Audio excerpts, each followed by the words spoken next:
बाजारचा दिवस म्हणून खरेदी करायला बाहेर पडते आणि ह्या अशा ट्रकची कृपा की भरपूर सारी धूळ घेऊनच घरी येते. नमस्कार, मी प्रीती.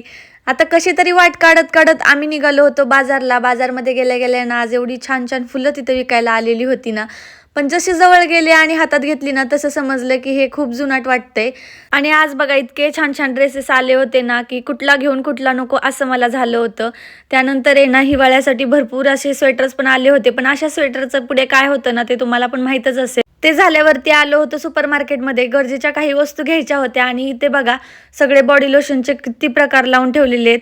त्यानंतर ह्यांनी मस्त असं मसाला दूध एन्जॉय केलं आणि मी माझी लस्सी एन्जॉय केली. ती थंडगार लस्सी खाताना मात्र मला थंडी वाजत नव्हती, पण जेव्हा स्वयंपाक करायची वेळ आली ना मला थंडी वाजायला लागली. जशी संध्याकाळ होते ना तशी मी अशीच असते घरामध्ये. आता स्वतःची काळजी पण घेणं इम्पॉर्टंट आहे. त्यानंतर आज मी बनवत होते व्हेज पुलाव. आज आमचे दीर आले होते घरी.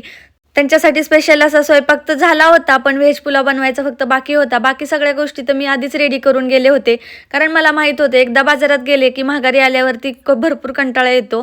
त्यामुळे आधीच भरपूर तयारी केलती. आणि आज बासमती तांदळाचा व्हेज पुलाव बनवत होते, त्यामुळे तांदूळ आधीच भिजवून ठेवला होता.